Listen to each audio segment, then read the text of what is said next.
That voice, don't come, because we don't need any more brown faces that don't want to be a brown voice. We don't need black faces that don't want to be a black voice. We don't need Muslims that don't want to be a Muslim voice. We don't need queers that don't want to be a queer voice. And if you're worried about being marginalized and stereotyped, please don't even show up. Good morning, everybody. Happy Friday, or happy pre-Saturday, or whatever you want to call it. It's cold outside. but welcome. We got some things to talk about today. Some serious stuff, some not so serious stuff, some things that'll make you, in the words of Arsenio Hall, go, um, so we're gonna. Oh, and we're gonna have a guest on. Gonna have a guest call in, which is gonna be pretty exciting, right? There, some the big deal went on at the Board of Education in Newark, um, and so a blog went out by a former Newark uh, school board member, and so we've called and asked her. Maybe that'll give you a hint to call in on the show to kind of give perspective. So whenever that call comes in, we're going to pivot. Okay, it's going to be a hard pivot because she said that her time is real tight today, but she's going to call in, but doesn't know quite when. And I told her we're on until 12, so I don't know when we're going to get the call, and I don't know how long we're going to have her. So we're going to give her the floor when she calls in, and then we can kind of expound when she's done. So we're going to talk about that. Big news in the trading, in trading, Robinhood, right? An app that allows you to trade. Like the whole idea is like it's free trading, right? They restricted trading yesterday, and some people were pissed off. Like, pissed off, right? So GameStop stock. yeah, man. Listen, That's plummeting. It's now half. yo, but Diane, but it was $20. Then it went up to 400. Well, they're calling it a Ponzi scheme.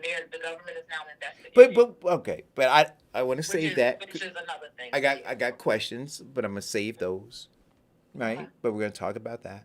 But remember, I had a question. You Uh, said you have a story to tell. oh, Is it funnier than a story that you told me yesterday? well, I got two stories to tell. That story is really funny when I told you last night. Okay, so I got two stories to tell. One will be quick, and the other one I'll tell that story, right? Okay. So here's the quick one, and Vincent, you may want to weigh in on this because it was weird. Remember yesterday you were like interpreting Diane's dreams and everything, and Diane kind of said that she was a empath, right? I think that's the word.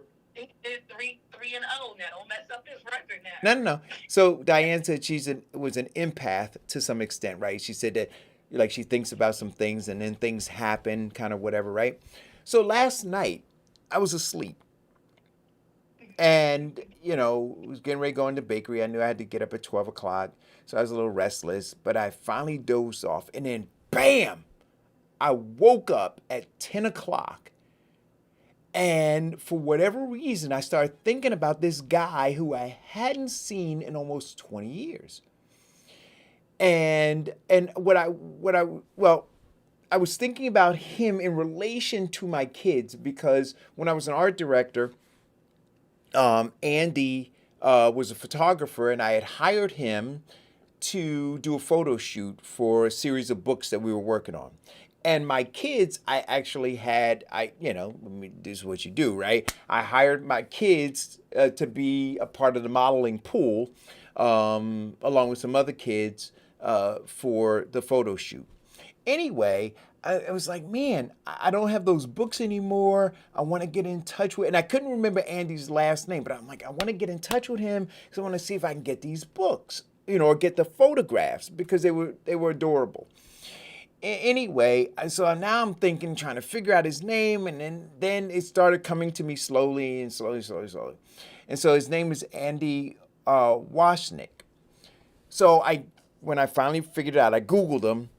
And so his website came up, Corporacom, and then I was able to go and find one of the photos because he actually had it as in his portfolio on his website, right? And then under it says, "Thanks, Eric Dawson, for the experience," which I thought was pretty cool. So then it was a link to something. Then I realized like all this stuff up there is old. He didn't renew anything, right? So I'm like, why? I don't see any current stuff. So I started digging deeper because now I want to try to connect with him on LinkedIn or something, but then I don't see anything. So then I go Google him again and I scroll down and then I see some strange things, right? It's like a foundation, right? For Andy. So now, like, I get these like goosebumps. I'm like, why is he at a foundation, right? So then I started looking, and it's like donate to this, and then so now it's kind of cryptic because I'm not sure, but I'm getting this eerie feeling that something bad happened, right? Because now I see old stuff, I see this foundation, I see these other things. So I dig deeper, deeper, deeper, and realize that Andy died in 2011, right? So it was just weird. So I'm in my bed, and like all of this is just kind of unfolding for me. But it all started with me popping up at 10 o'clock, right? With this urge to figure this stuff out, not knowing what, like not being connected to anything outside of the fact that I had this urge to get these photographs. And so, yeah, so I don't know what he died from. So then I started looking, and then they had you can go to the funeral home, and like they have the electronic like book, memory book or memorial book. And so I was reading some of the things. And so then I felt compelled to add something all these years later, but it still allowed me to add my thoughts about Andy. So I did. And it was crazy because before I realized that he died, he was alive in my mind. I was planning on connecting with him and all of these things, and I had to have this quick closure in this short period. It was crazy. And it still is, right? Because I'm still going through like this fast kind of mourning of a guy who I had a great time with. And so then I found a link through the foundation. So I contributed some money. I hope it gets there. And then I wrote a note to his daughter who was running that thing, just to let her know. And I don't know if she remembers me, but one of the photo shoots, he had transformed part of his house. So we were there, and I remember meeting his daughter. Anyway, so my hope is that I can connect with somebody from the family, because it really is my last hope to kind of connect in a way to Andy. So that was that story, Diane. But now on to a funny story. We were talking last night. Diane dropped me off. Doom and gloom. Okay, please. I knew it was going to end in death, and I was like, no, it's not. Yeah, it is. Okay, now what's next? Give me something better. No. This is the car story. Okay. So I was telling Diane, I don't know how we got onto this story. Oh, I know, because Diane has a friend. Was it a family member or a friend, Diane, who worked at General Motors? Father-in-law. Father-in-law. And so my mother worked at General Motors in Linden, and so I was trying to find out whether or not they knew each other. And so then we were talking about cars, right? General Motors, car manufacturer, my mother. And so I told Diane, I said, there was a period in my life, my first car was a shared car between me and my mother. I chipped in, she chipped in, bought a car. She worked third shift. So when she drove it, I was asleep, right? When she got home, I woke up, she went to sleep, so I had the car for the whole day. So it worked out for both of us. And I told Diane I had a horrific accident in this car. I was driving up Shepherd Avenue in the South Ward of Newark. And my brother reached across, kind of across my face to pull down my sun visor because he thought the sun was in my eyes. And so he interrupted my vision, and I ran smack into the rear end of a double parked car, right? And totaled the car. And so now I'm truncating it, but anyway, so when I did it, the first thing that went through my mind was, oh crap, my mother's gonna be pissed because this was the car she used to go to work. And so, so what I did was I pretended that I was knocked out. Now I wasn't, I was like, after I hit the car, I knew what had happened, but quickly I was like, I gotta pretend that I'm knocked out. So I like literally just closed my eyes, Vincent, in the driver's seat of the car. And so my brother's yelling, Eric, are you okay? Are you okay? And I could hear him, but I'm not moving. My eyes are closed. Right? So he's like frantic trying to wake me up. So bystanders call the ambulance. So I hear the sirens coming, and literally I'm still in my seat with my eyes closed because I'm thinking I'm gonna, like, I didn't know whether I was gonna be in trouble or I just didn't want my mother to be mad at me. But I knew that if I I played possum, man. So the ambulance came, the fire truck came, they brought the what they call them, the jaws of life, all of that, right? So then I hear the people saying, sir, are you okay? And my brother's going, he hasn't woken up. So now everybody's panicking. And so they're asking him, and listen, I'm telling you, I heard the entire thing. There was nothing wrong with me. So they pry the door open, they stabilize my neck, they have to roll me onto this thing, and at this point, I feel like, okay, I gotta show some signs of life. Like, they know I'm not dead, right? But I gotta show that I'm somewhat conscious, right? So I kind of open my eyes a little bit, like I'm groggy, and I'm like, huh? So they put me in the ambulance, and I figure like I should be coming to a little bit more, right? So I'm trying to, because I've never been knocked out, and so I didn't know exactly like to what extent I should be coming to, how groggy I should be pretending to be, or anything. So like I had got like eyes partially open, and they're asking me my name and my birthday. Did I know what day it was? Did I know whether I was in a car accident? So like I'm answering some of the questions, and then the other ones I'm like, I don't know. So this charade goes all the way to the hospital. And then, so now they're examining me. Now I'm figuring, okay, the gig's up because they're doctors and they can assess stuff, right?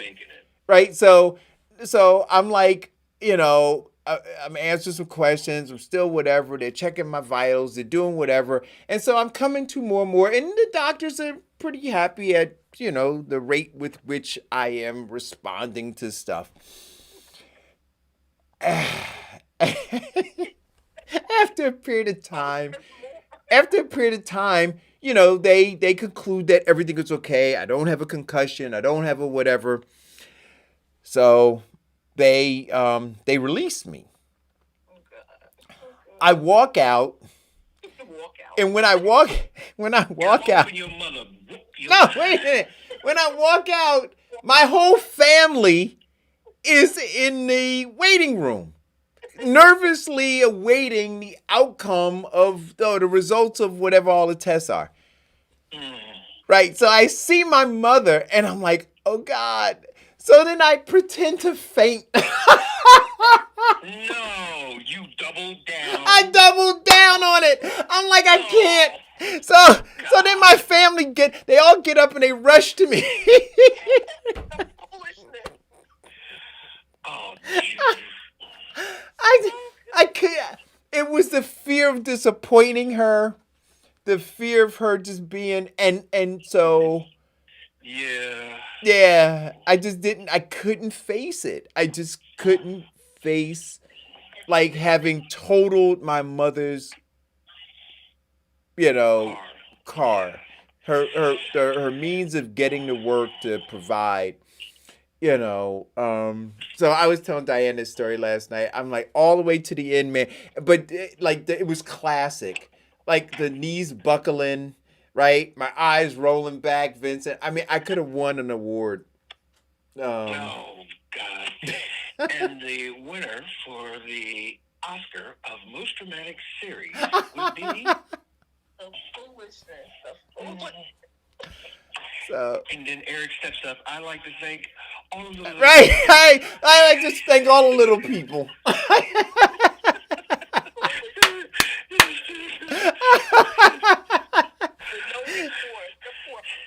Oh, and God. especially, I want to thank Meryl Streep. Right.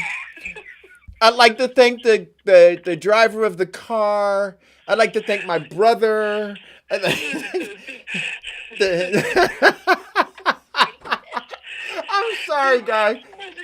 And you know, get this story to Regina King. She's doing a lot for black actors.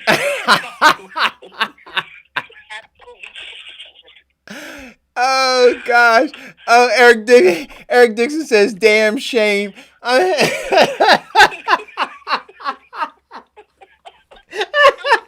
What did your mother say when she found out about this? I never told her. I'm sure she. I don't know. I'm sure she know now. She watching the show. She about to come and whoop your behind. But it was out of love. It was out of love and fear of disappointment. It wasn't fear of being yelled at. It was like, oh. To the family of Eric Dawson, be sure to wear your mask and social distance while you line up to smack him silly. And please give an extra slap for me. Oh gosh. Oh man. Anyway, I got a question for you guys. I was 40 years old when I found out that I got in trouble. Uh-huh. I was younger for setting the toilet on fire. I was 40 years old when my sister actually confessed to it. Oh wow. Eric says she's watching. Listen, I told you I'm going to have my mother call in on one show, and she's going to talk about how, I mean, I did some stuff. I told you guys, I was mischievous. I was bad. And my family, one of my uncles told me I might have been almost 50 years old, and I had gone up to the house, and we had a gathering or whatever. And out of his mouth, he says, we prayed for you. Obviously not hard enough. Like he just said, like it just came out like Tourette. He said, we prayed for you, man. He said, you don't know how hard we prayed for you. I told you, I did some stuff. Anyway, I got a question to ask you. Wait, and it's not my question. I saw it on Facebook this morning, and it made me laugh. And it says, if a black person says, quote, I'm around the corner, end quote, how far are they away? Me 30 minutes. Yo, I got somebody who does that. They're like, yo, I'm 2 minutes away. And you know what? I'm like, They're probably 10 to 15 minutes away. I do that to you, Eric, and I've learned that because that's one of your angst. I stopped telling you until I'm like literally in the car. I'm almost there. I'm almost there. 30 minutes for me. Because in New Jersey, I figure you can get everywhere in 30 minutes. Yo, what is that? Where you at? Like, seriously, just tell me the actual time. Look, I don't know the time. No, well then say I don't know. But say I don't know. But you ask because you want to know. But I don't know. No, but the reason that people want to know, Diane, is because they want to be able to gauge how much other things they could get done. Do while they're waiting. Right. So if you tell me I'm 5 minutes away, then I'm like, okay, then I got to put my shirt on. I got to put my shoes on. I got to put my whatever, right? And that's going to take me my 5 minutes. So I can't do anything else. But now, once I get dressed, now I'm sitting there and I'm dressed. So what? Well, wait a minute. Maybe I could have done dishes. Maybe I could have put a load of laundry in. Maybe I could have, done what? So my thing is, if I'm coming to you, that means that you need to be ready when I get there, period. No, but Diane, but somebody who, but I try to be efficient, right? So I don't want to waste time. So if I'm now dressed, and because you said 5 minutes, and so I'm dressed, right? And I'm calculating, literally, this is how my brain works. So I'm like, okay, I got 5 minutes. So it takes me this long to do this, other thing, whatever, right? And so 5 minutes, I'm out the door. And so now I'm on the porch and I'm waiting. And you're waiting. And I'm waiting. And you're waiting. And I'm waiting. And now 10 minutes go by. And then you know what I start thinking? I could have done this. I could have done this other thing. I could have gotten this thing done. I could have Well, done. yeah, and relax. No. That makes me more anxious. I can't relax now. And then at some point, and then you know what? And then the anxiety kicks in because I'm grateful for the ride or I'm grateful for the whatever, right? So I'm not trying to be an ingrate or seem to be one. I'm simply saying I could have gotten these other things done. So I You can't get anything done because you're waiting for a ride. It is not your job to do anything else but wait for that ride. That's it. That's your job. Get ready for that ride. Oh, Eric says 30 minutes. So Eric Dixon says 30. So you know what? But now, Eric, if I say, okay, they're 30 minutes away. So I gauge that, and then they come on time because they were really right around the corner, then I'm screwed. They're angry. I'm more anxious. The reason why you're waiting, you should just be patient. And when they pull up, you should be happy. Hi. Or like it's our fault that we're late to come pick you up to give you a ride. Stick and move, baby. Stick and move. Go on. Right, baby. Loving it. We get there when we get there. Now, if you want us to be at a certain time, then you should have came and got us. Sorry, and then you could have. Well, if my wife, when you come to get her, you still gonna wait. Now, see, Eric's trying to. Are you trying to tell me something, Eric? Eric Dixon's trying to get me to go down a rabbit hole that I'm not gonna go down. So I'll just answer this real quick, and then Diane's gonna stop me because she doesn't want me to discuss the book, Eric. And I hope you're reading the book, Eric. Eric, are you reading the book, Cast: The Origins of Our Discontent? Is that Eric Dixon? Eric Dixon. That be in my feed talking smack. Right? So Eric, so listen, I am going, look, I'm telling you, I think that I am transforming into Neo. Neo? I think that I am transforming into Neo. I think that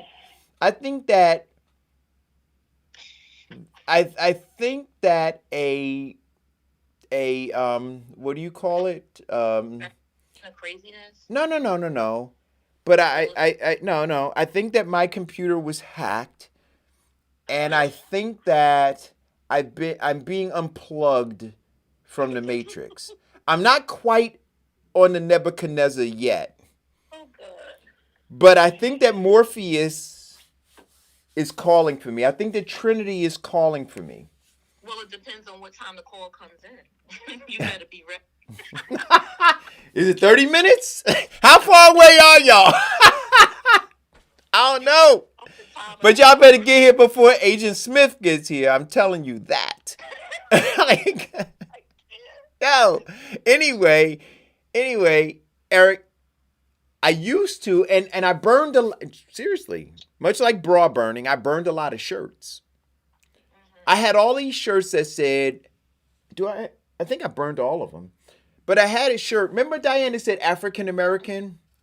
African because of my heritage? No, I said African. I said African American, and then it said African stolen from something, American deprived of my privilege. Right? So it's African American, trying to explain African American, Eric. So it's African, and then what that was supposed to mean, right? And then, linked to my African heritage, and then American, but deprived of my privilege. And then I threw those shirts away because it was a lie. I'm not African American. And you're not African American either. What am I? You're American. You know who's African American? Somebody who is from Africa, right? And now they have Americans, they're American citizens. They are African American, right? But if that's the case, then all Americans are African American because all Americans have a DNA strand linking to Africa. No, but you're not. But you are American. You were born in America, so you are American. I'm saying somebody who migrates right now from Africa, who was born in Africa, somebody who was born, not has lineage to Africa, somebody who was born in Africa, first generation, born in Africa, migrated here, now you're African American. If you were born in China, and then you migrated here, you got citizenship here, then you are Chinese American. Right? If you were born in America, you are American of Chinese descent. Got it? Got it? Got it. All right. It's just that, So, yeah, I got it. Right. However, go ahead. However, what? No, go ahead. You are American, end of story. Which is part of what creates. See, when you say African American, Eric, that is what allows them to say to you, you don't like it here? Go back. Go back. Right? But then you say, go back where? Exactly. You were never there, so you can't go back. You were born here. This is, what did it say? This land is your land. This land is my land. Oh, Lord. My wife did that an hour ago for her students. Did she sing that song? Yes, she did. There we go. See? So to be able to claim 100% ownership, there is no hyphen. African American. No. American. Now, that leads me to why I no longer refer to myself as black. See? Because that is part of that same narrative, right? This construct, this man-made, invented, right, race. No, we're all one, all human. That's it. White, black, like, no. What's the book we're reading, Eric? And when are we reading it? Caste. See, that construct of race was to define where they wanted to place you in this caste system. Black, bottom caste, bottom people. So every time you say black, you are reinforcing this system. So I am just human, I am American, and I am of African descent. Got it? Makes sense? Or it should. So I am not African American. And please give the author. Isabel Wilkerson. Bam, bam, bam, bam, bam. Can I put up a quote? I want to read it. Hold on. I should have these things queued up. So here's the quote of the day from the book. Caste is the boundary that reinforces the fixed assignments based upon what people look like. Caste is a living, breathing entity. It is like a corporation. Corporation white supremacy. It is like a corporation that seeks to sustain itself at any cost. Caste is the granting or withholding of respect, status, honor, attention, privileges, resources, benefit of the doubt, and human kindness to someone based solely on their perceived rank or standing in this hierarchy. So I want you to understand, like, feel it. Tell it like a T.I.T. Feel it. Y'all feel it? No, you don't feel it. They tell you. You feel it? You don't feel it. What did Morpheus say? But it's all around you.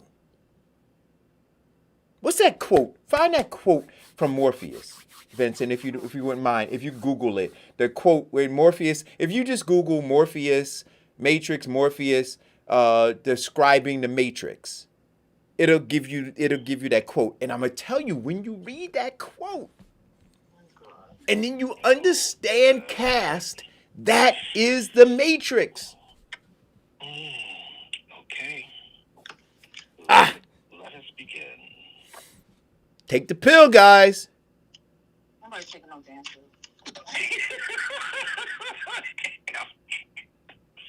It's a liar. They don't want to take the pill, Diane. They want to be some. They want to get plugged. They want to get. Stop trying to push them.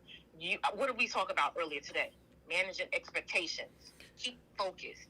Manage expectations. Diane, we're on the Nebuchadnezzar. Manage expectations.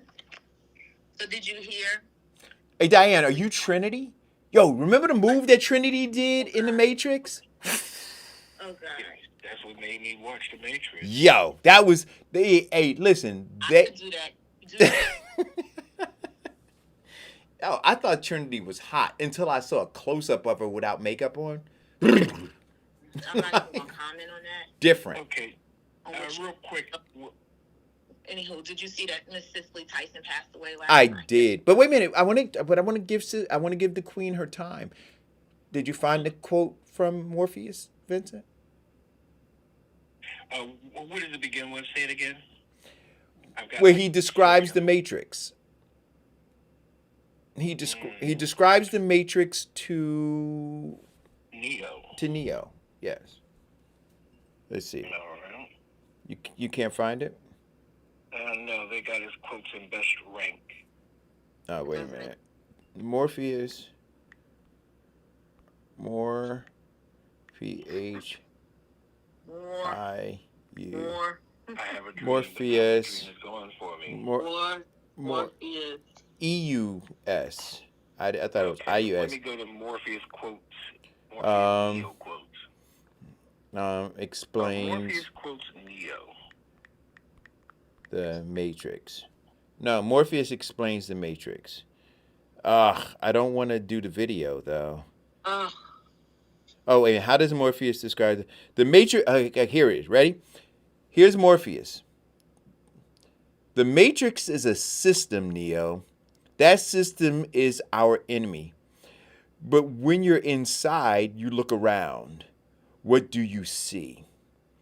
The Matrix is the world that has been pulled over your eyes.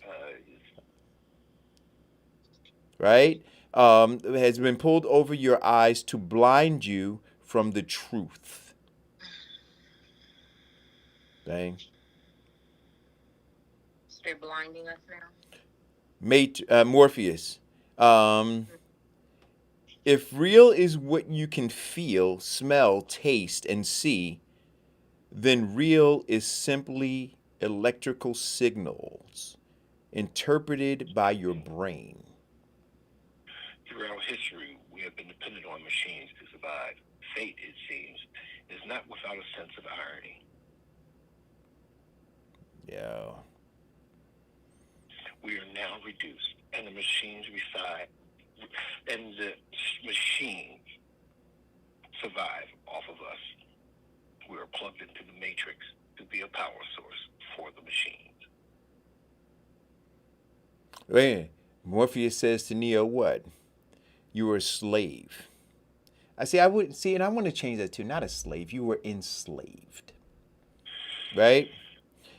Like everyone else, you were born into bondage, born into a prison that you cannot smell or taste or touch, a prison for your mind. Yo, don't I sound like him? Did I sound like? No, you didn't. So Eric. But that is it, right? That was the quote that I was looking for. I'm gonna say this again. So because this is cast, right? Okay. You're born into this status, into this position in life. Bottom people. Like everyone else, you were born like every other quote, black person. You were born into this system, So born everything you said, into a prison that oh you God, cannot smell or taste or touch. A prison for your mind. Remember what is that. everything was within your mind. That's why the Bible says, guard your mind. Now, what about Cicely Tyson? The Guard your mind. queen, the queen, royalty, one of the most regal, right? Most regal people I've ever seen. That's what Tyler Perry called her. Re- Always regal, always a queen. oh my gosh, regal. Like just exuded, like, you know, just exuded royalty, man. Just like, Mm-hmm.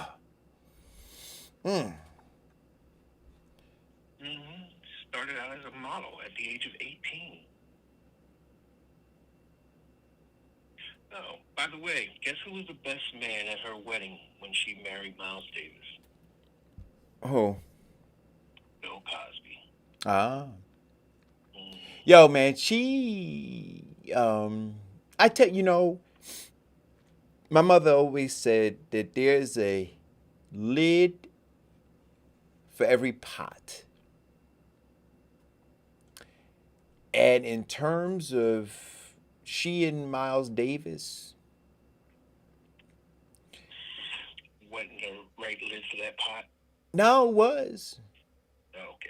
It was. See, what we see and what it he was the right lid for her pot. She was asked in a recent interview with Gayle King about her relationship with him. Said that after that relationship ended, she said she never looked for another relationship. Just never did. And then she also said that, before Miles died, that he apologized. See, abuser, yeah, for sure. For sure. But that does not negate that thing that connected them. Right? Do you know what I mean? And I think that it transcended what we refer to as Stockholm syndrome. Right? I don't want to get that confused. That thing transcended it, and he was sick individual, right? But definitely completed a part of her that she couldn't, yeah, and that's that lid. That's that lid. Oh. But regal, regal, is magnificent. Like an example, right? Like an example. Graceful, intelligent, brilliant, talented.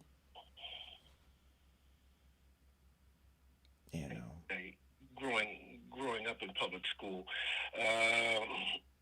we had a candy sale so that we can buy the movie and show it to the class. Sounder. And I mean, she really was good in holding down her family, doing the adversities of her husband, going to the jail, and I mean a whole lot of other things that it actually depicts.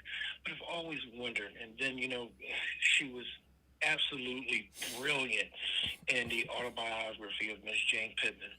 But in seeing her body of work, and by the way, when she did How to Get Away with Murder, woo, that woman made the hairs in the back of my neck stand up. Yeah. Yeah, I mean, this just another wonderful, bright, shining light and jewel in our life that's now taken away from us. But with all of that, right? Like with all of what we just described, she was very accessible, Mm-hmm. very approachable.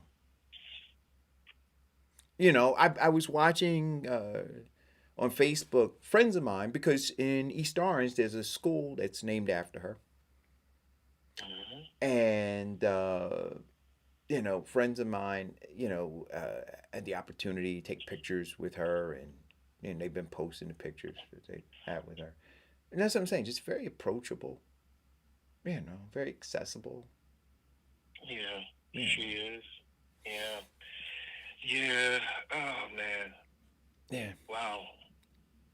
Well, to the family of Cicely Tyson, we want to thank you for your sacrifices and such a wonderful gift that was given to the world. Mm-hmm. And I mean, she has set a huge example for Black cinema and Black actresses, empowering them to take on better roles, because she said she never took on, she rejected hundreds of roles because she didn't like the way it depicted the Black woman. And I think that mindset should be carried on throughout everyone. And her talent and her contributions will definitely put a huge void in our society.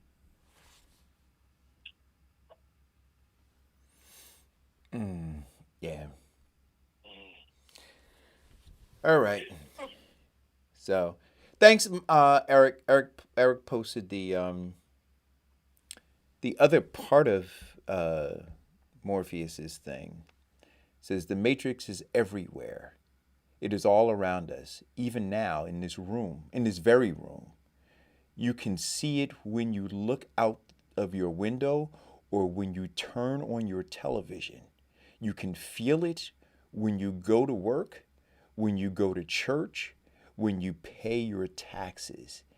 It is the world that has been pulled over your eyes to blind you from the truth. Yo. Oh God. Listen, man. I finished it for the third time. I'm on my fourth reading. No joke. I'm on my fourth reading. I am immersing myself in this.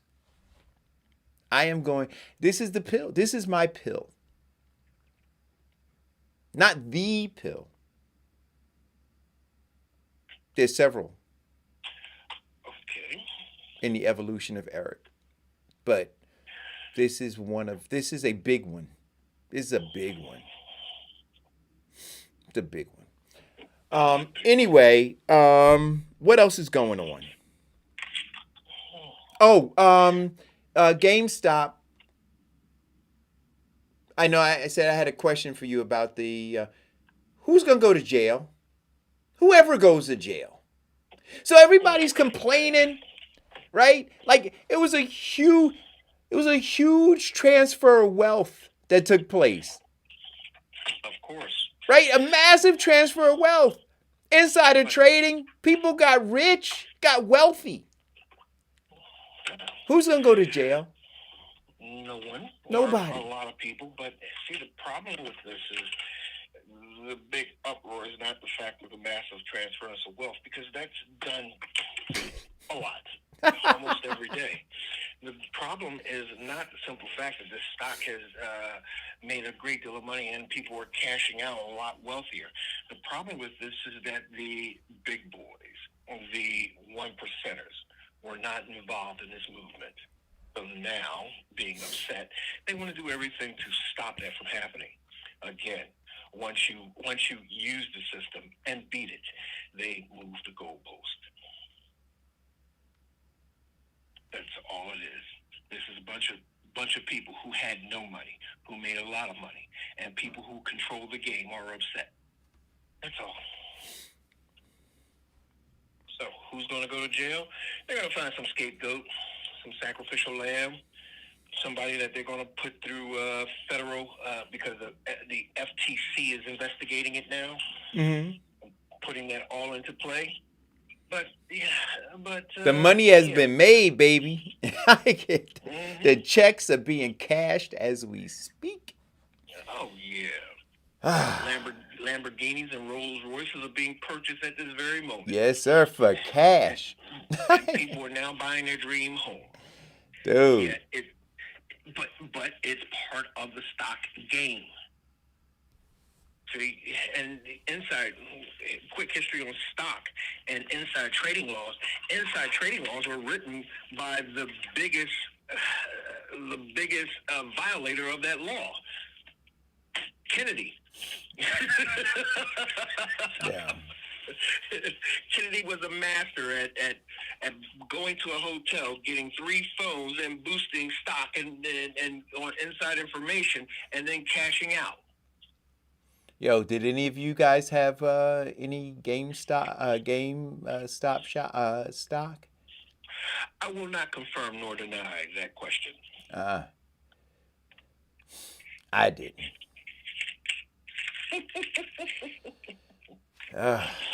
Anyway, what else is in the news? Anybody? They are calling for the removal of the QAnon senator. And she was the biggest one that AOC was talking about. Or in fact, she targeted all the members of the squad, including the Speaker of the Speaker, Nancy Pelosi. So wait a minute, before we do this, so that people understand this, because Eric Dixon wrote this, and I know Eric's got some financial experience, got a lot of financial experience, right? He said they didn't beat the system. They bet against the short positions of super large hedge funds. Yeah. Hey, E, I don't know if you have time, man, to call in and explain that to people. But if you do, give a call. 908-481-5499. Be good to hear your voice, too. But what were you saying, Vincent? Marjorie Taylor Greene, let's see, last week, Ayanna Pressley and a couple other members of the squad said that they would not go back to work until members that they knew and gave confirmation of that were endangering their lives, intimidating them to vote on against their best or their conscience or best interests of their constituents. So it got to the point of, it was just talk until the actual insurrection on the 6th. Then Nancy Pelosi, realizing now that this was serious, this was not just, intimidation and, smack talking, said that she posted yesterday, no, we're not going back because the enemy is among us. And then they started investigating and found her old Facebook post stating that, to Nancy Pelosi, she stated that the best solution for her is a bullet to the head. And that, that some members of the House should be assassinated. She also had a video. Oh, by the way, all this stuff has been removed as of 8:30 last night. But she also posted the video that she had and the school shootings and the survivors were testifying before Congress. Mm-hmm. Yeah, she's chasing down this 18-year-old black kid and harassing him about his position in being a survivor of the most tragic thing that has happened to him in his life. And so, yes, they are calling that, they are demanding, they are not calling, they are demanding that she either steps down or be removed. Well, but you know what, though? So here's the thing. and I got to say this. Got it. And she should be. Right? But, but what is the, I mean, we can talk about obvious differences between, her overt clinging to, casteism and racism and all of that, right? Um, what is the difference though when you have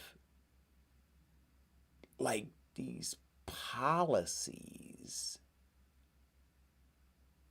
that are designed to create genocide, right? And so you got all of these folks who have voting records which indicate who they are. We say they haven't broken any laws, so the only way to remove them is through voting, right? But it's kind of like, we get offended when a Ku Klux Klan member has a robe and a hood, and we're less offended when they're just dressed in their suit and tie. Do you understand what I'm saying, Vincent? So, like, I get, I get being outraged, and people should be pushing to have her removed and all of that. Um, but but that's happening like in a much more insidious way, like in a not so in your face way. Like there's this undercurrent that's there, that we need to put our finger on the pulse of, and we need to be as um, what's the word I'm looking for? We need to be rooting that out too, right? Hello, caller. Hi, yes. Yes, Am I directly on the show? you are. This Oh, is Leah Owen. Sorry. yo, I no, didn't that's a realize I'm calling directly into the you show. calling directly, but we already primed everybody, and we said that when you called in, we were going to stop everything. Happy New Year Gotcha. first. How are you? Happy New Year. I'm doing well, and yourself? Doing well, thank you. So, ladies and gentlemen, this is Leah Owens, former member of the Board of Education.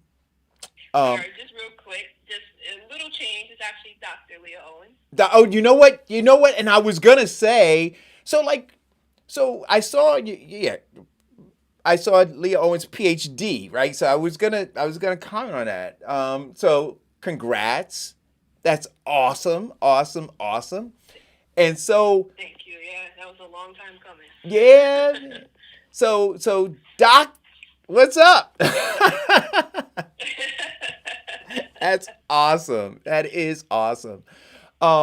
So the reason that I've asked Dr. Owens to call in on the show, is I got up this morning and I read this fiery post, that some stuff went down, at the Board of Education in Newark, and I asked her to call in and just shed some light on it. And then Diane, are you on? I don't know if Diane's on, but Diane and I were going back and forth about, whether or not they broke the law in what they did, Hmm. or whether or not, they just, didn't act in the interest of the public. Uh, Dr. Dr. Owens, congratulations on your doctorate. I'm Thank you.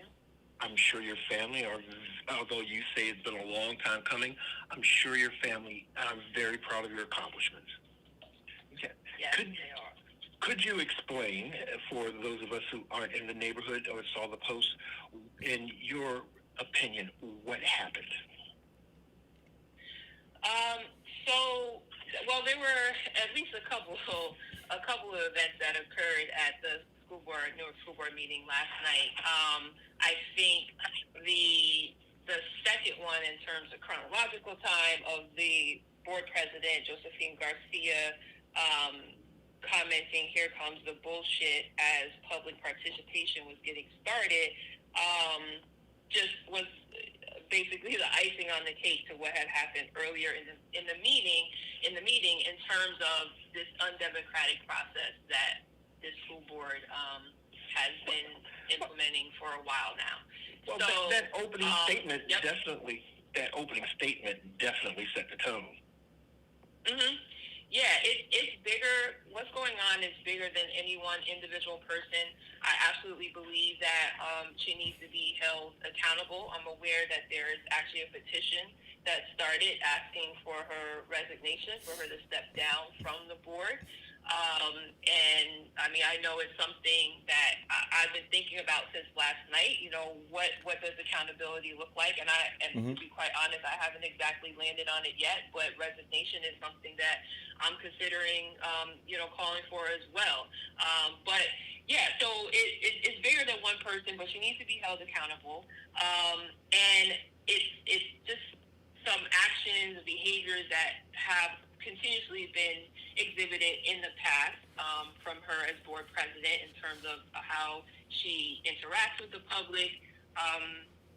It's a democracy, right? It's a public education system. So the main thing that distinguishes us actually from charter schools, which want to call themselves public schools, is the fact that it is completely public in nature. We have elections, whether they are stacked by political appointees or not, and myself having run in 2016 on the first version of what was called the Unity Slate at the time, I'm intimately aware of how everything works, and being completely transparent that I was a part of that as well. That's what got me on the board. That's also what got me not reelected since I detached from that when I ran for reelection in 2019. But it's bigger than that. So with the appointees is a part of the undemocratic process, but a public school board is supposed to be for the public. People are supposed to be able to come to the board, address their concerns, community members, residents, taxpayers, parents, students, business folks, whoever. If you have something that you want to bring up, that is the forum to do it. Whether individual board members or the board as a whole agrees or disagrees isn't the point. The point is to be heard, to be considered, and then the board to move accordingly. And if folks feel that they need to organize to put pressure and hold them accountable, then that can happen. So that's really, at the root of this. Yeah. So she's not accepting information from the people who she is in office to serve. Yes. So the opinions that we have in terms of the direction and growth of our young, impressionable minds, the opinions that we have in terms of developing our children to be successful members of the society, she is not listening to. Exactly. So what were you bringing? What were you bringing that caused such a disdain? Yeah, well, it wasn't me. I did see someone say something about it alluding that it had to do with me. It wasn't about me as one of the participants. It was right at the beginning of public participation when General Counsel was reading the rules of decorum, ironically, when she said, "Here comes the bullshit." So we're not supposed to say things like that as the public. However, as board president, not realizing your mic is on, even that doesn't matter. The thought was in your brain and it came out. Because that's how you really feel. So it wasn't about me. So I want to be clear that I don't feel that it was directed towards me personally, but I'm still a part of the public who participates on a regular basis. So it was to me in that sense, and which is why I just, it just further outrages me. But so there are a group of people who have continuously come to the board meetings. I mean, decades. Before I was active, who've always been on point, who have worked with the different boards, who have brought wonderful ideas, helped them to be implemented and executed to help our children learn and be successful beyond Newark Public Schools. And then there's also, they bring critiques that are well-meaning, and again, it's towards the goal of improving the education system towards equity and transparency and accountability in general. But so that was the icing. So let's talk about the cupcake, right? So the cupcake was at the very beginning of the school board meeting. And at the very beginning, the board voted to amend the meeting's agenda so that the first item would actually be a voting item to, after opening the meeting, to appoint someone to the vacancy left by Tate Padilla, who passed recently, right there before Thanksgiving. Mm-hmm. May he rest in peace. And so here's a bunch of the issues with that. There's only 65 days, as per the law, to fill the vacancy by the board, by a majority vote of the board. There are no other specifications for this type of situation when someone passes away in the law about how that process looks. But the board gets to vote majority, appoints the seat. All right. If they don't do it within 65 days, then the responsibility goes to the county superintendent. Okay. So So I want to be clear. So Leah, I want to be clear. So there is not there is no special election required to fill that vacancy. not in this situation where someone passes away. There's other rules for different situations and why a seat becomes vacant, but not when someone passes away. Okay, got it. And so, yep, go ahead. No, go ahead. Oh, sorry, I thought you were asking a question. So that's the situation. So the board didn't come up about how the seat was going to be filled until the December board meeting, which I believe was December 22nd. So we're already talking approximately 30 days in. We're halfway through the timeline. And even at that meeting, President Garcia, which I definitely feel for her, all of my sympathies. Tate was my friend as well, but I know that they were a lot closer. They did a lot more things together.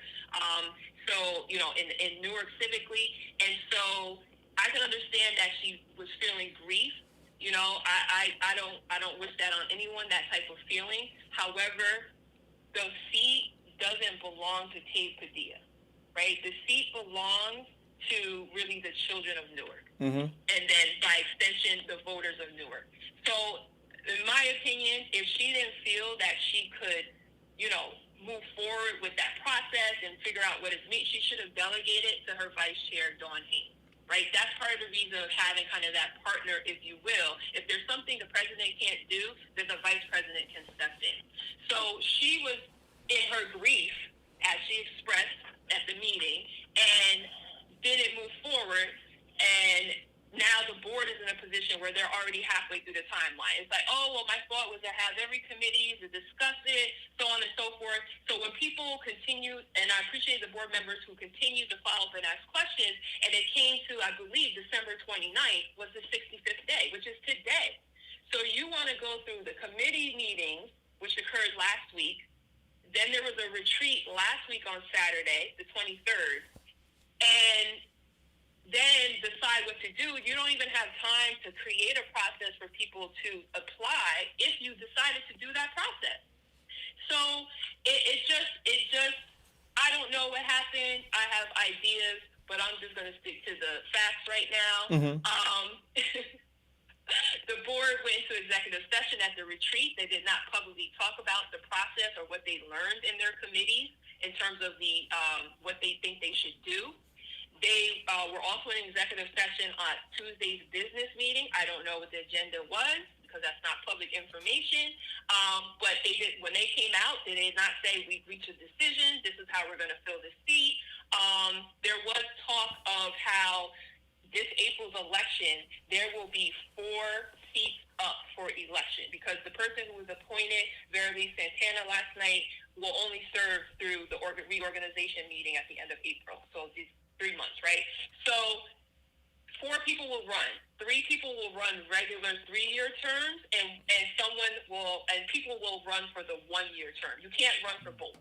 If you want to run, you have to run for one or the other. Oh. So that's what's going to happen per law.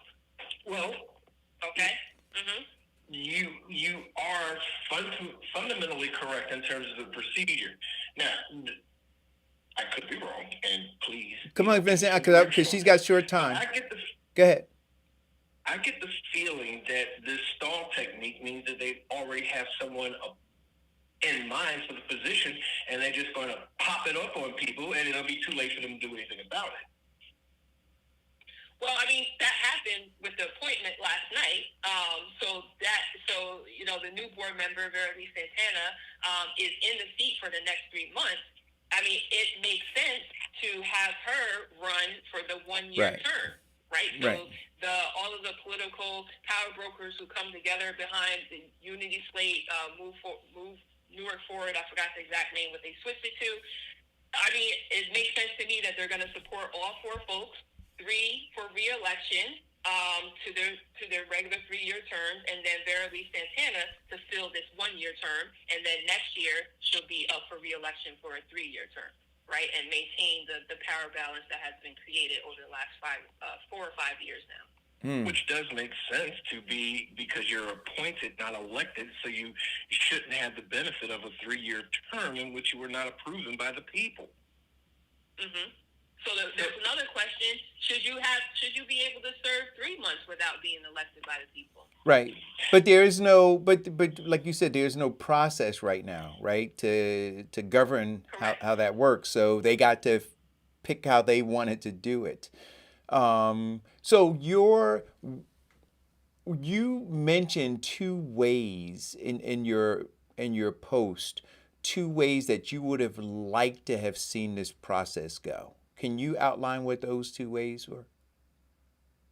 Yeah, I don't know if I would say I would have liked, but just that there's at least 2 other alternatives and probably some more.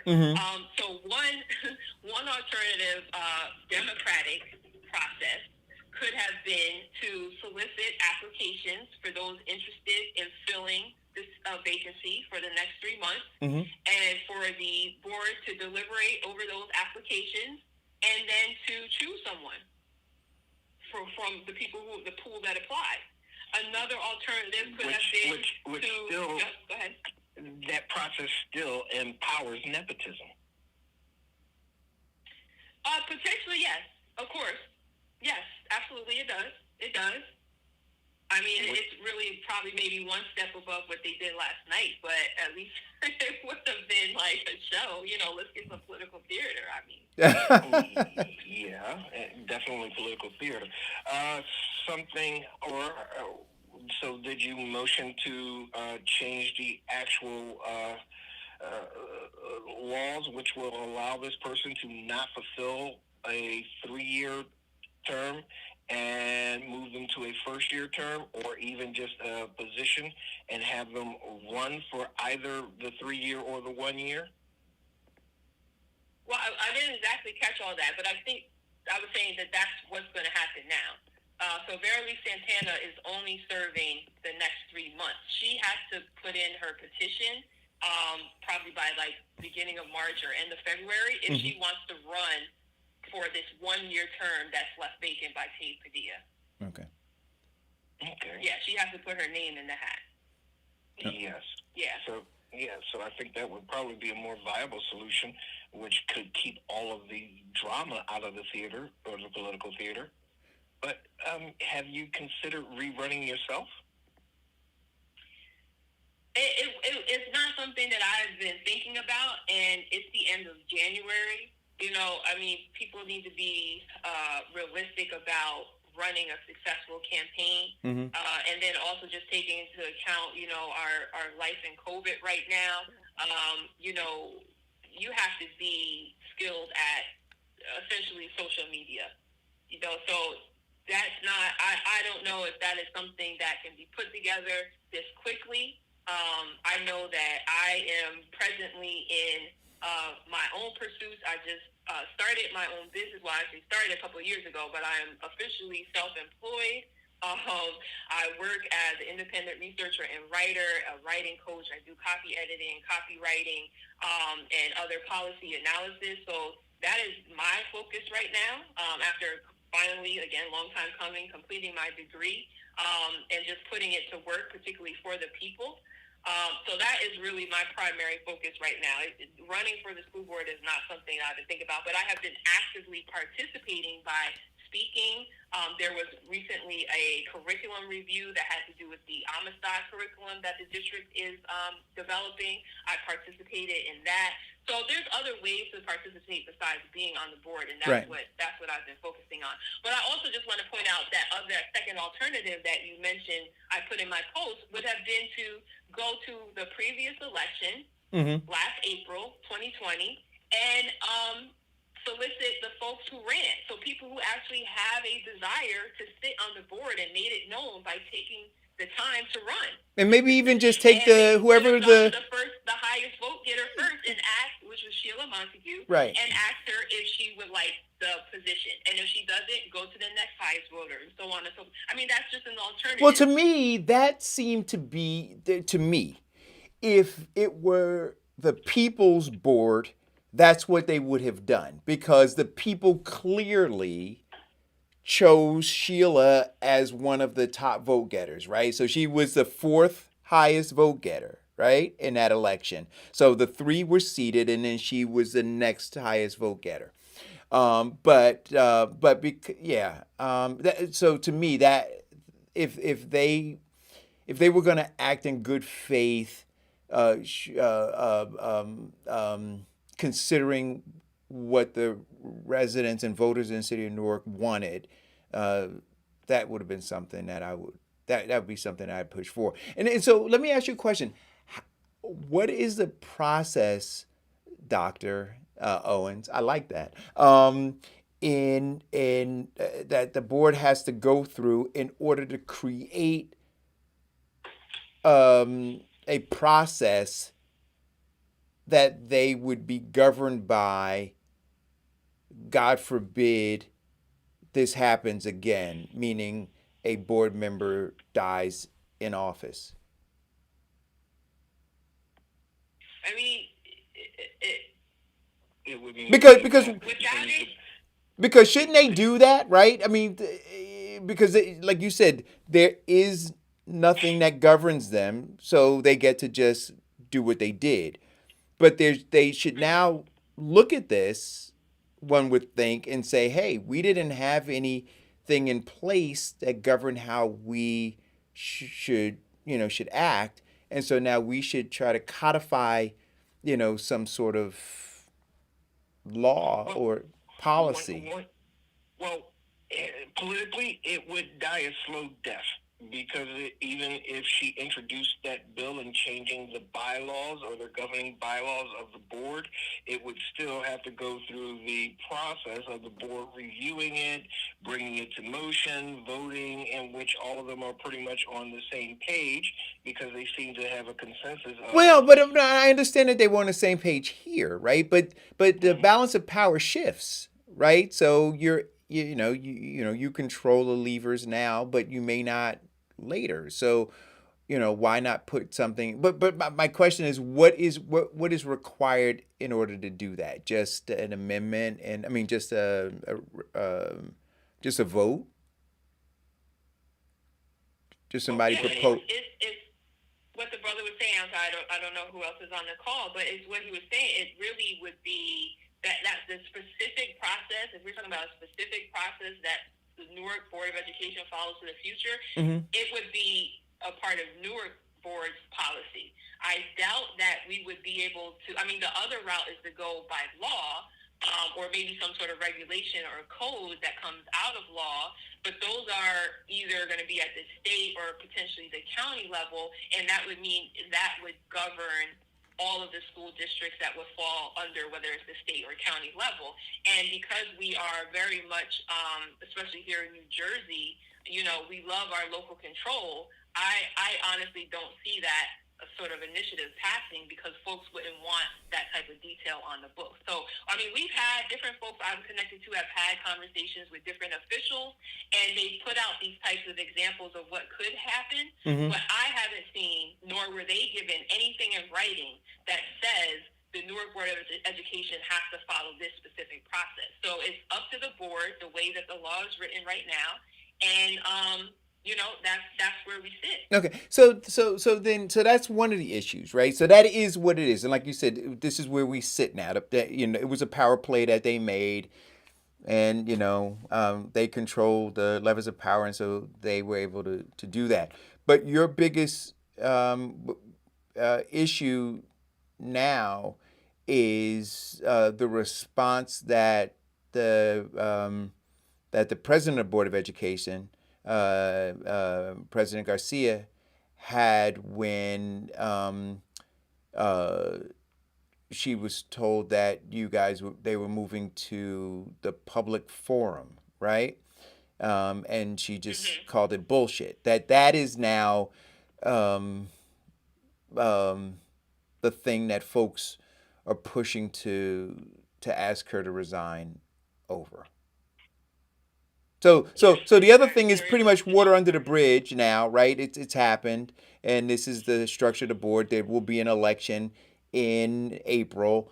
If folks are organized enough to be able to run to try to get control, or or win some seats, they can and should do that. But outside of that, it is looking at the current president of the Board of Education, and saying that her response was inappropriate, that it was unprofessional, and it showed a level of disdain toward the residents of Newark. Contempt, Yes. right? So so you said there's a petition. Yes. If I folks believe wanted the to sign that petition, change.org. I'm sorry, where is it? Unchange.org. Okay, so if folks want to sign that petition, they go to change.org and sign it. Yes. And it would be asking for the removal of Josie Garcia, who is currently president of the Board of Education. Um, okay. So listen, I want to ask you another question, if you had a few seconds, because you were talking about the Amistad Act curriculum. Yes. Because look, I've taken a radical position, um, based on where I see um, American descendants of slavery, and I believe, Doc, that until we remove most of the material that is in our school systems that have been responsible for miseducating not only um, uh, uh, descendants of enslaved Africans, but everybody. Until we do that, we can't really move forward, because they're just all being miseducated. How do we do that? What does it take to go through history? We know that a lot of the books that they're currently teaching our kids from are not teaching accurate history, right? And like, everybody knows that now. What does it take to get those books out of the schools? Well, for me, answer always comes with political will of the people first and foremost, of course. And I'm not going to just say black people, because to your point, and a way I probably would express it, is that the foundation of the public education system in this country is white supremacy. Mm-hmm. So it's going to take white people as well to recognize how they contribute to this school system, as you described it, to make the change, right? It definitely has to be an interracial movement. But for me, like, my comments last night were on the Amistad curriculum, as I mentioned, that's being developed. And just in short, because I'm running a little short on time, though I do appreciate you reaching out and having this discussion, through your venue, because it's important. But my concern was really that my understanding of being a part of the committee was that the curriculum was in development, and they were actually taking it again, a democratic process, a proactive stance by getting community folks who are invested in Newark Public Schools to give them some feedback. And then, so when we had our meeting a couple of weeks ago, came back together, everybody divvied up, it's K-5 we're looking at, a different grade level. We all gave our feedback, went from kindergarten through fifth grade, whoever looked at what, the board members who were there. The Department of Teaching and Learning is led by Dr. Marianne Riley, and she was there, and a couple of her staff members, and they were diligently taking notes. It was great. They took all the critique and all the feedback and all the good stuff as well. And then about a week later, because I am a former teacher in the district, I have teacher friends, I find out that this curriculum has actually already been rolled out to the teachers. And they've already been teaching it basically since about October, though they were given access to it in September. So how are you bringing us in and telling us it's a work in progress?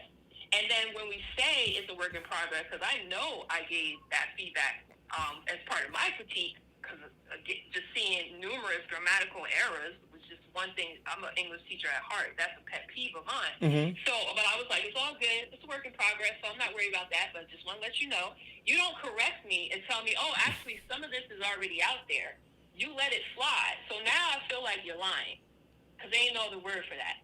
You're just lying, right? If you don't correct me that some of this is out and teachers are teaching it, then you're lying. So that was a problem for me. And then also just the feedback I gave, I noticed that some of it was just Eurocentric, right? Talking about a unit about Africa, but Africa in terms of like when the Europeans came, when the Europeans left. We don't got to talk about the Europeans. We can just talk about Africa and the legacies of those civilizations that brought life to us. So why do we have to talk about Europe in relation to Europe? No, that's a problem. That is a problem. And then because I know that I can be extra, because I actually read, and pay attention to things, and will speak up. I say, you know what? Thank you for your honesty. I said, chill out, take a step back, actually talk to some teachers. Maybe they're going to see something you don't see because they're actually teaching it. Nope. Talk to a bunch of teachers. They say the same thing. Wow. We all agree the content is important, what was being included and what the students were learning about, but in terms of that actual pedagogy of it, the way that the lessons were paced out, what we were expecting the students to do, how to assess them, all that teacher talk, if you will, horrible. Absolutely horrible. And then again, the icing on top with the grammar mistakes. You have curriculum out there publicly that this board voted on unanimously that is riddled with grammatical errors. This is how we're teaching our children. Of course, their SAT scores are going to be super low, on average, because this is what we say is excellence that we're putting out in public. I'm sorry, you don't have one person in your department who can be the one who looks over everything before it goes public. Nah, because I always was that friend. Right. I was that friend in college. Everybody wanted me to look over their papers. Like, you always have that person. So it's a problem. So let me ask you a question. I mean, I know you got to go. I want to, how do I get plugged in to this? Because I want to monitor what's going on with regard to that. Like, because, we talk here on the show about the 1619 curriculum that they were fighting for in California, right? And then Donald Trump. So all of that, I think that is the frontier. That is where we have to fight at that level, right? Because if we're not educating, again, not just I'm gonna, for the sake of black kids, but we need to be educating white kids too, because those white kids, if we don't educate them properly, right, they grow up in this system having a distorted view, right, which is harmful, right? And so this is where we need to fight. And so I want to know where the other people are, because I want to join ranks. Like I want to lock arms with them. So let me know where that fight's happening so that I can participate. Absolutely. All right, because that's. I mean, there's no solid movement right now. I know that whatever sort of organizations I'm a part of, I'm always speaking on it, trying to get some organization around it. So I'm more than happy to stay in touch. Yeah, please And do. likewise, if you know, same thing. I would like to know as well, and just be connected with other folks that you're connecting with who are trying to make this real. Because I would just say, if I could just say real last, if the content is important, the history, right? We're talking about African American history, Black history. But we also just need to take a step back, because there are only a handful of us in this world that really are masters, if you will, historians, right? That really can just tell, and that's a wonderful thing to do. I don't think the vast majority of us are just going to know every last thing, if you will, about Black history. What is important is that students are learning to think critically. Mm-hmm. Students are learning how to find the information that's needed to change the world to a just world. Like, for me, that is the most important part. So, like, the curriculum as well, a critique that I had, and the teachers that I talked to had, was that it seemed piecemeal, and that someone just kind of, Googled up some articles and threw some things together, that some of the topics were not developmentally appropriate for children at that age, just about the way that, in general, children develop and think. Like, that younger age, they're very literal, right? Play, a game with, like, a second grader. Like, it's all about the rules, right? You can't break the rules. And then as you develop, you learn a little bit differently that things are gray. It's not all black and white. So if we think in terms of child development and human development, we can't just throw any topic at children. And if they don't have background knowledge as well, they don't get what you're saying. So that's a developmental appropriate issue. But we have to have an entire shift in the way that we think about how we teach children, right? It's not just the content itself, but how do we teach children? What sort of spaces do we create to make sure that we're building relationships with them? Because when you have that relationship with the student, you can do so much more as a teacher, because they trust you. But look, I could talk all day about this, right? But we know at the core of this is a corporation of white supremacy. And we understand, and I say this on the show here, and I try to remind our listeners that when they enslaved Africans and brought them here, it was to be the commodity to their wealth and to their power. And so they don't have an interest in empowering us. They don't have an interest in freeing us, right? And so we have to be actively engaged if we're going to extricate ourselves from our current situation. So I want to know where the other people are who are fighting on this front, Dr. Owens, and I want to participate. This is full time for me, and so I'm willing to be there. So if you hear of any groups or people organizing around it, I certainly want to be there. Doctor, are you posting this information on your social media outlets? Yes. Oh, yeah, absolutely. I pretty much can be found anywhere under Black Woman Teacher. That's my handle pretty much for everything. Okay, so for all of our listeners, please look up, friend, like, subscribe, get involved, Black Woman Teacher, and give your comments and support. And also look for information in terms of organizations and how you can impact change, which affects you and your child and their development. Thank you so much for reaching out. I appreciate you making some space for this conversation. Thank you. Oh, no. Thank you. There are not enough people involved in the fight. And when we have someone as passionate about it as you, it's a great service to the people in which we love and want to help. It was great talking to you, Doc, and congratulations again. All right, thank you so much. All right, take care. Enjoy the weekend. Bye-bye. Listen, man. All right. You know what? Listen. And I got to say this, full disclosure.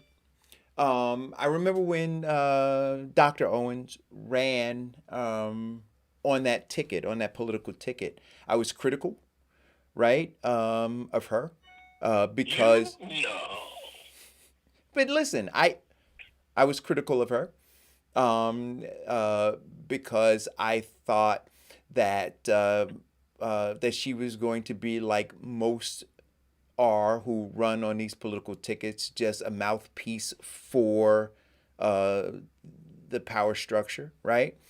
And she got on the board, man, and she was her own person, which is why she said she didn't win when she ran again, right? She removed herself from that ticket, from that group, and they didn't like it, right? They didn't like the fact that she was an independent thinker, that she really cared, right? That she cared to try to move the needle forward. That wasn't their agenda. And so she didn't ascribe to their agenda, and so they didn't support her. But the issue with me, and so I subsequently had her on a previous show that I was on when I was on FM, and we talked that out. But look, like I said, when I'm wrong, I'm happy to come on and admit it. And in this case, I jumped for joy that I was wrong, because you see what an amazing person she is, and how she cares, for our children. So, so kudos to Dr. Owens. Anything that I can do to amplify her voice, I'm happy to do. Any way that I can lock arms with her and all of the people who are fighting with her, I want to be there, because that's where the fight's got to be. If we're not fighting there, nothing else really matters. Call or go. Hey, Eric, how are you? Hey, Jody. Jody. Happy Friday. Yay. Happy Friday, guys. So you know what? I was running against Leah, right? Yeah. When she was on that ticket. Right. And I remember one day standing in front of Speedway School, and I had my little stuff, and she pulled up, and they were on the other side, and I remember I just couldn't help myself. I walked up to her, and I was like, hey, I like you. Yeah. Right? It's like, yeah, it was a breath of fresh air. I remember Marcella saying to me, what in the hell are you doing? because so it wasn't about that for me, right? I was really one of those people who was definitely going to lose, but definitely was trying to put the good fight in. Mm-hmm. And I respected her, right? I just respected the fact that even though she was running on that ticket, much like you, that I was like, what are you doing on this ticket? I just felt like she cared about North City, and that she was just doing or there, that it wasn't about the ticket, that it was about her pressing something through. Right. And so today what we're seeing, right, is why those tickets are so bad, right? Until you have a Leah Owens forever present on a board, right, that is educated and an educator and not politically motivated, that board is always going to behave like we saw Ms. Garcia behave, because it is not a board instituted on promoting education for children. Right. It is, you know what I mean? So it is like... Well, but you know what I said to Diane earlier, Jody? I said to Diane, I said, we train people how to treat us, right? Yeah. And the people, look, this is what I'll say about Josie Garcia. She does not deserve to be there. She's not qualified. She lacks the acumen, right? We could have that whole conversation, but she knows it too. And so the reason she has she does, and the reason she has such disdain for the folks in Newark is because y'all elected her. And so she said, if y'all dumb enough to do that, then take this. You understand what I'm saying to you? And so why do you expect her to respect you when you don't respect yourself? Why do you expect her to care about your kids when you don't care enough about your kids to ensure that that board is filled with people who care about them? So she acted exactly the way she should have acted. That's the truth. That's the And truth. and What else she I think was bad? I think it was, and I hate to say this because, I guess we all fought for local control, but I was very vocal about, I didn't think we were ready for local control because it was just going to give that same power structure that would run unqualified people for the board, give them more authority over the board, right? That's crazy. It just, if you didn't fix it all, and it wasn't better than the reasoning in which you took it, and you're giving it back to this same political craziness, then I didn't feel like it was ready. So you're going to keep seeing this. Listen, when you talked about the fact that Sheila Montague was the fourth highest vote getter, that just seems realistic, right? That just seems reasonable. That Sheila, with whatever, sometimes I agree with her, sometimes I don't agree with her, but I definitely agree that Sheila has been a very, very real, strong advocate for children and education. And so, how did we get here? Because, like you said, they don't respect you. Listen, 300,000 people in the city of Newark, 39,000 children, and the same 4,000 people vote in the election for school board. Why would they respect them?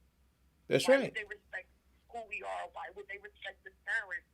Not even those 38 at minimum, 38,000 parents don't even come out. The highest vote will be, 6,000 sometimes? But that argument, I think that's so sad that, but guess what? It's people like Leah Owens, right? That she didn't win the election, but she still got her body and her voice and her mind attached to it. Maybe we'll see it move forward. But I worry. But you know what? No, but Diane, but it's going to be complicated, right? And then look, I'm saying the bottom people, right? That we're not going to get anything without a fight. When you look and see that that the elected officials in the city of Newark won't rally around a Dr. Leah Owens. And they understand her pedigree. They know what she has to offer. They don't want it. They don't want it for your kids. I want you to hear what I'm saying to you. They, out of one side of their mouth, they talk about how our children deserve this and they deserve that, and they're fighting for this and they're fighting for that. And then they're confronted with a Dr. Leah Owens. And the ugly truth of who they really are comes out because they fight against her.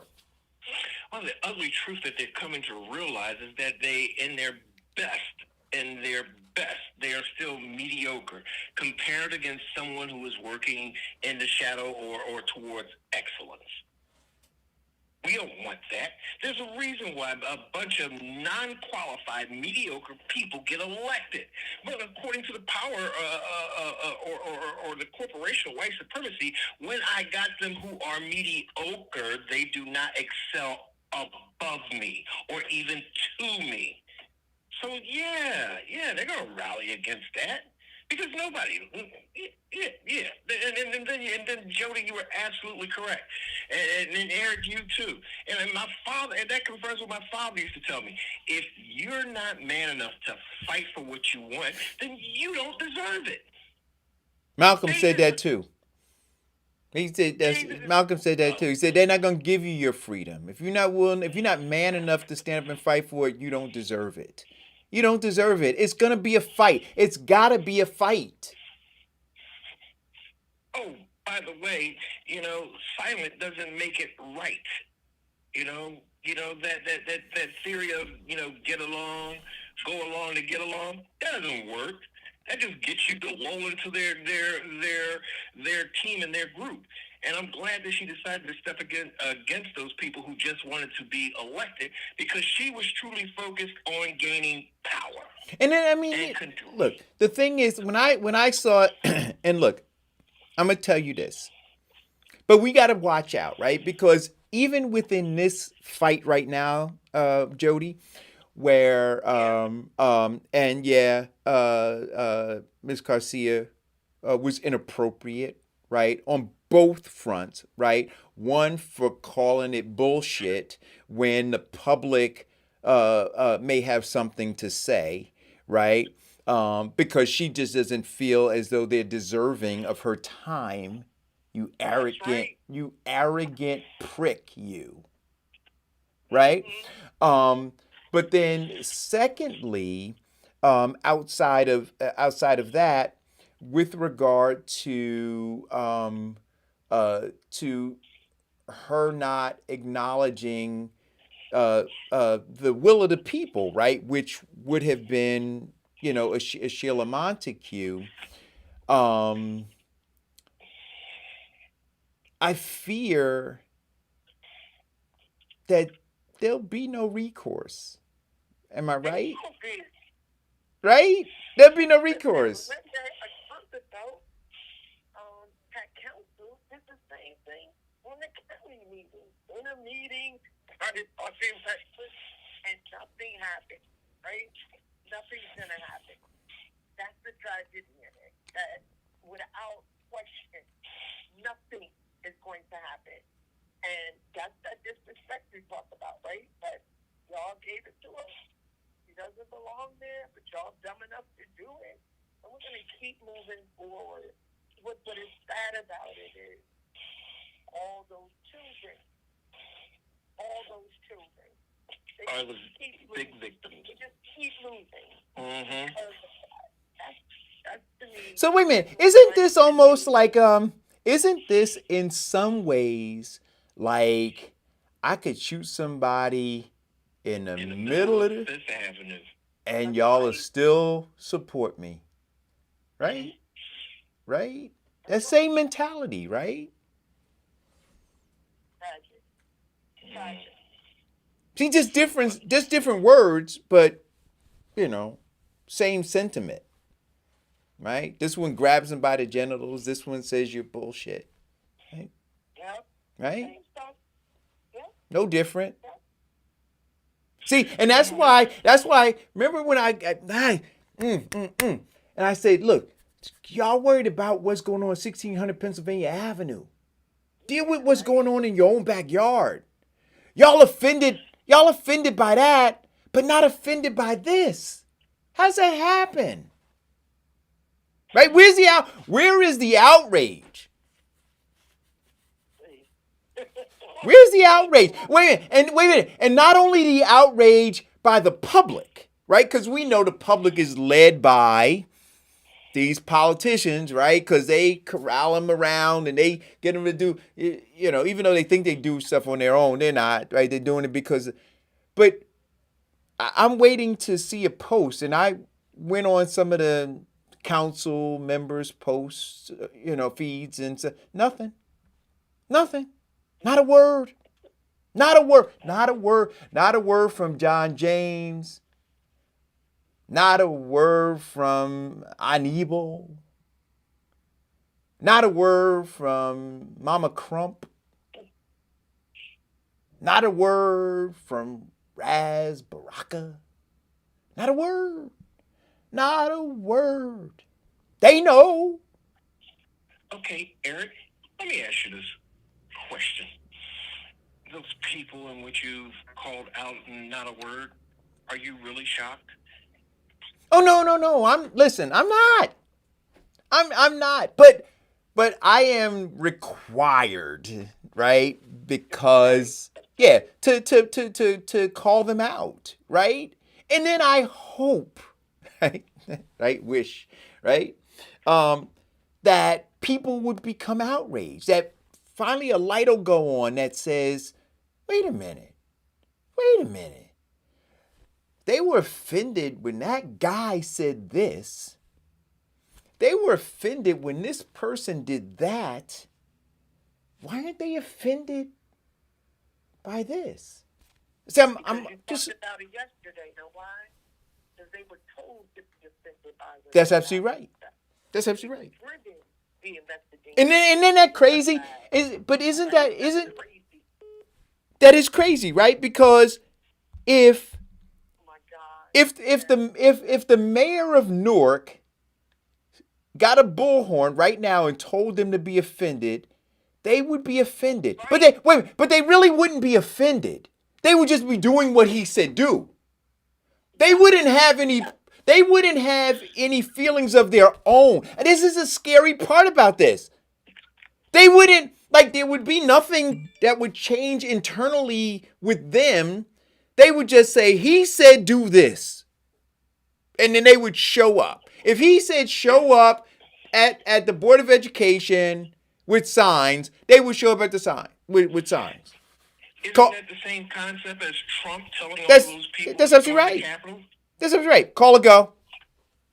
Hey, man, your comparison to the Matrix earlier in the show is art imitating life because Ain't it crazy, what's bro? happening. Say that again? I said, ain't it crazy? Absolutely. And what's happening is closed-minded people have this country in such a dangerous condition that any awakening can cause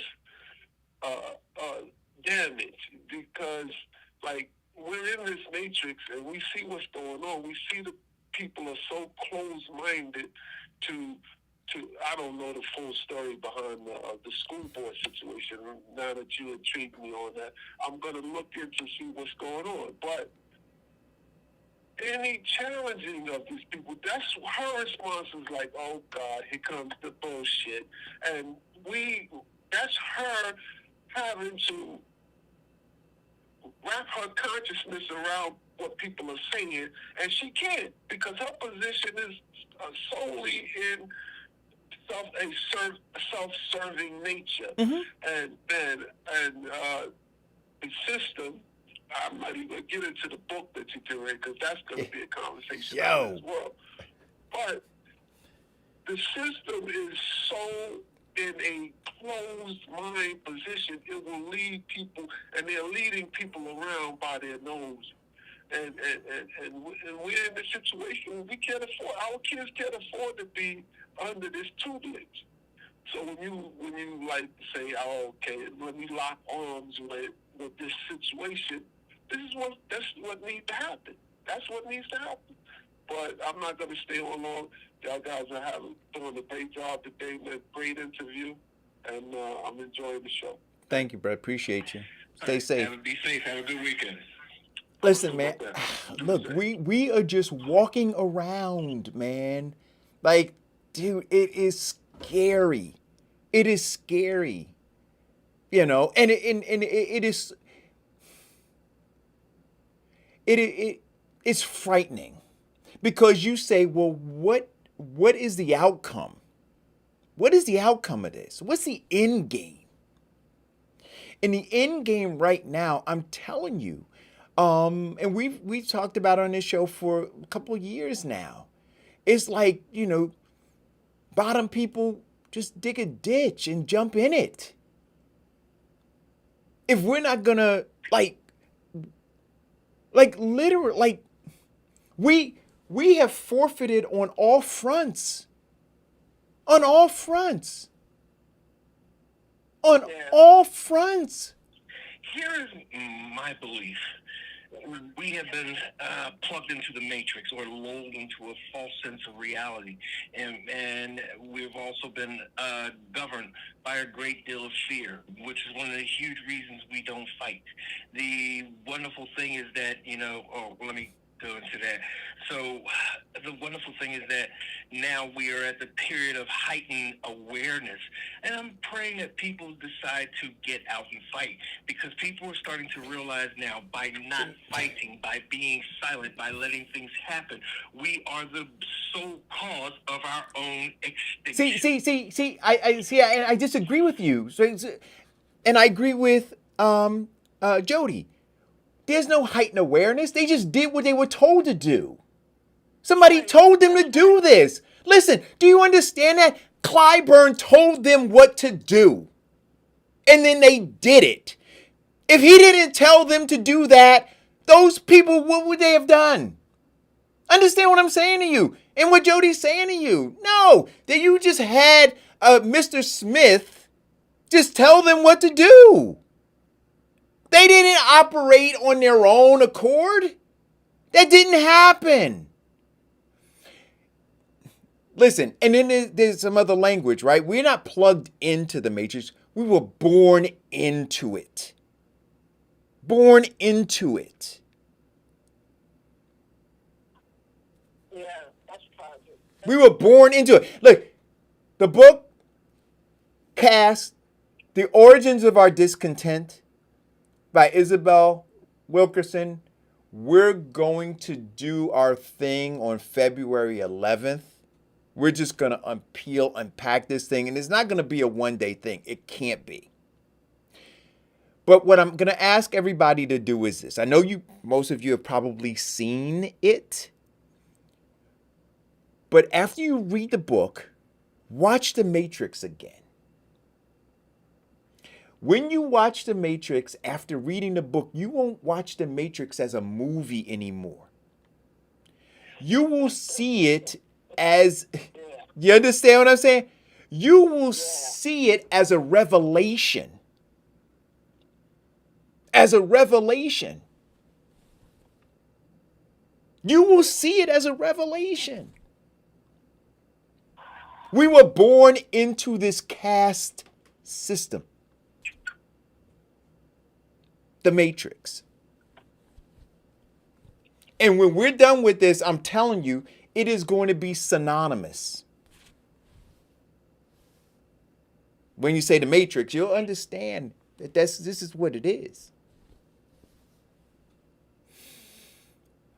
But listen, anybody, guys, who wants to fight, there are two things. Well, no, I'm just going to narrow it to one. Anybody who wants to fight on this curriculum front, whoever that fight, please guys, DM me, let me know who's organized and who's together, even if it's just one person. If it's, I got to get with Doc Owens and it's just the two of us hammering away at it.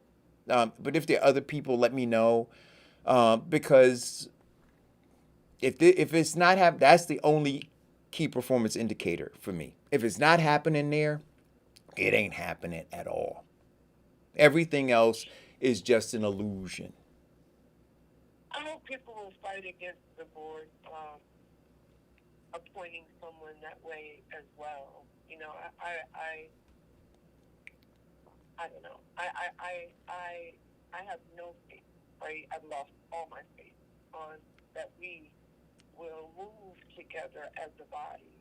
Or, like all of the people that voted for Sheila should be stomping the ground, right? They should be supporting their candidate. That's who they've supported for years. Support that candidate. Fight for her to be in a space that she's kind of earned. She has earned that. Right? She's never been weak about that. She's relentless when it comes to that, right? And you don't have to agree with everything that she's ever done, but you can. That's like a commonality that we know that thing there, she's been forever engaged. She's been forever relentlessly honest and open, and she deserves to be there. So to let it go is the reason why she feels like your conversation is bullshit. Yeah. They know you're not going to fight, but that needs to happen because, and when it first happened, I called Sheila from North Carolina. What you going to do? You're gonna make sure that happens? She didn't know at that point, but come on, man, this stuff is put those children forward. If we're never going to put them forward because they don't fear you, they don't fear your voices, and they don't fear your stomp to the ground. Remember, like I said, 38,000 children, less than 6,000 votes. Yeah. That's insanity. It is insanity. Well, listen, thanks, Jody. Stay safe in the Carolinas. What's the temperature down there? It's cold up here. It's cold this morning. I walked outside, so it was 25 degrees in North Carolina. Wow. And this is the truth. My regular is a sweater. I haven't even bought a winter. Wow. Well, carpet, right? This morning I walked outside and was like, my Lord, what is going on? What do you think here in North Carolina? And we had snow the day before yesterday. Wow. The birds don't know what to do. They used to fly from here to go down there. They don't know what to do. Well, we also are facing a nor'easter. We're supposed to get 6 to 12 inches worth of snow When? by Monday. By Monday? Mm-hmm. Oh boy. I gotta get me a bigger box of oatmeal.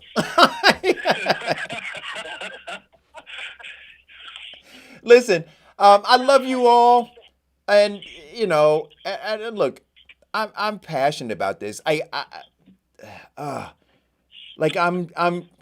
feel like open, right? Just open.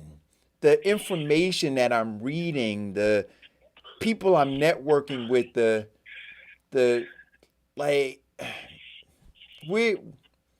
we got a lot of we got a lot of work to do, and I just don't know that we're up to do it.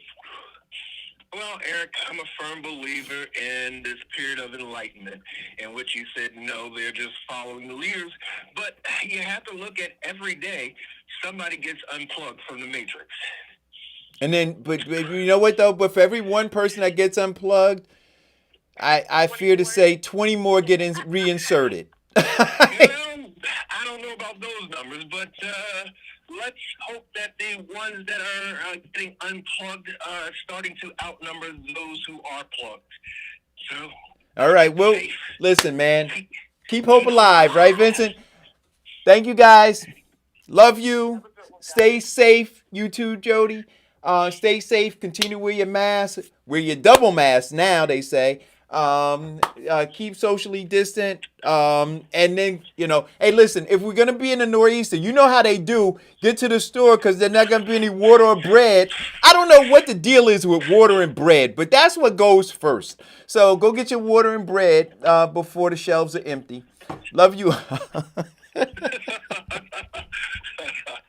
I tell you, man, like you don't want to be at Costco right now. Yeah, everybody get their toilet paper instead of water and bread. Yeah, don't miss out on the toilet. And get one of those chickens from Costco if you go. I'm telling you, it's the best chicken ever. Yeah, best chicken ever. It is. But I'll talk to you guys soon. Stay safe, be careful, and if it's God's will, we'll see you guys on Monday.